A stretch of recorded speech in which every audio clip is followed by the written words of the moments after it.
On June 18, 1901, in the grand palaces of Imperial Russia, Grand Duchess Anastasia Nikolaevna Romanov was born as the fourth daughter of Tsar Nicholas II and Empress Alexandra Feodorovna. The Romanovs were one of the most powerful royal families in the world, ruling over an empire that stretched across 2 continents. However, beneath the surface of wealth and splendor, Russia was a nation in turmoil. From an early age, Anastasia was known for her mischievous personality. Unlike her older sisters, who were more reserved and graceful, Anastasia was a free spirit. She loved playing pranks, climbing trees, and making jokes. Despite being a Grand Duchess, she preferred a life of adventure over formal royal duties. Her family lovingly called her Shvibzik, meaning imp or little rascal in Russian. The Romanov children, including Anastasia and her 3 older sisters, Olga, Tatiana, and Maria, as well as their younger brother Alexei, were raised under strict but loving supervision. Though they lived in luxury, their mother, Empress Alexandra, insisted they sleep on hard beds without pillows and take cold baths to develop strong discipline. But there was one tragic shadow hanging over the family. Alexei, the long-awaited heir to the throne, suffered from hemophilia, a rare blood disorder that caused him intense pain and could lead to death from even minor injuries. His condition was kept secret, and the family relied heavily on the mystical healer, Grigory Rasputin, whom they believed could heal him. By the early 20th century, discontent was growing among the Russian people. The empire was struggling due to widespread poverty, political unrest, and a devastating loss in World War I. The once beloved Tsar Nicholas II was now seen as an incompetent ruler who ignored the suffering of his people. In 1917, after years of protests, riots, and betrayals, the Russian Revolution erupted. The Bolsheviks, led by Vladimir Lenin, overthrew the monarchy, forcing Nicholas II to abdicate the throne. The Romanovs were no longer rulers. They were prisoners. At first, the family was placed under house arrest in their own palace, but soon they were moved to Tobolsk, a remote town in Siberia. They lived in isolation, cut off from the outside world. Anastasia and her siblings tried to keep their spirits up by putting on small plays, drawing and playing games. But life was growing more dangerous. As the revolution became more violent, the Romanovs were transferred to Yekaterinburg and imprisoned in the Ipatiev house, which would soon become their final residence.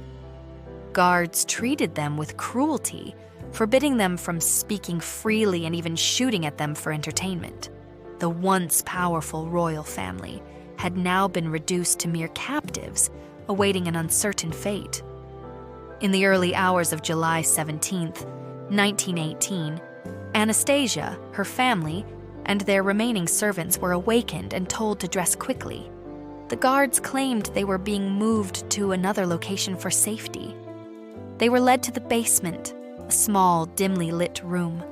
The Tsar, Empress Alexandra, their children, and their loyal servants stood together, confused but obedient. Suddenly, a firing squad entered the room. The command was given, and within moments the sound of gunfire echoed through the house. The execution was brutal. The family was shot at point-blank range, but because the Grand Duchesses had sewn diamonds into their corsets, the bullets initially failed to penetrate. Some of them survived the first rounds of gunfire, forcing the executioners to stab them with bayonets and finish them off with close-range shots. Anastasia's final moments remain unclear. Some reports claim she survived the first attack, only to be later shot or bludgeoned. Others believe she was immediately killed alongside her family. Their bodies were taken into the forest, stripped, burned, and buried in an unmarked grave. For years, the Soviet government denied any knowledge of their whereabouts, fueling speculation that one or more Romanovs had survived. Despite the horrific massacre, rumors quickly spread that Anastasia had escaped. Witnesses claimed to have seen a girl resembling her fleeing into the night. Others believed that a sympathetic soldier had rescued her. Over the years, several women came forward, claiming to be the lost princess. The most famous of them was Anna Anderson, who appeared in Berlin in 1920 after being pulled from a river where she had tried to take her own life. Anna bore a strong resemblance to Anastasia and knew intimate details about the Romanov family that few outsiders could have known. Some relatives and former servants believed she was the real Anastasia. Others dismissed her as an imposter. Her case became one of the most famous identity disputes in history, lasting for decades. She lived in luxury for years, supported by those who believed in her claim. However, in 1984, she passed away without ever proving her identity.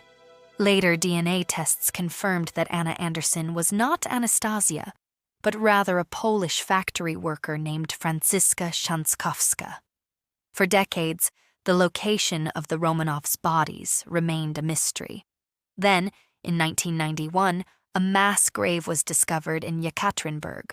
Scientists conducted DNA testing, confirming the remains belonged to Tsar Nicholas II, Empress Alexandra, and 3 of their daughters. But 2 bodies were missing, Anastasia and her younger brother, Alexei.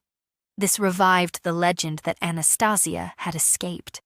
But in 2007, another grave was found nearby, containing the missing bodies. More advanced DNA analysis proved, beyond a doubt, that Anastasia and Alexei had indeed perished alongside their family in 1918. Even though science has solved the mystery, the legend of Anastasia lives on. Her story has inspired books, movies, and even an animated film that imagined a fairy tale escape. The tragic fate of the Romanov princess is a haunting reminder of a lost empire, a fallen dynasty, and a young girl whose life was cut short. Though she did not survive, her name remains one of history's most enduring mysteries. Even now, the lost Princess Anastasia continues to fascinate people around the world, proving that some stories, no matter how tragic, are never truly forgotten.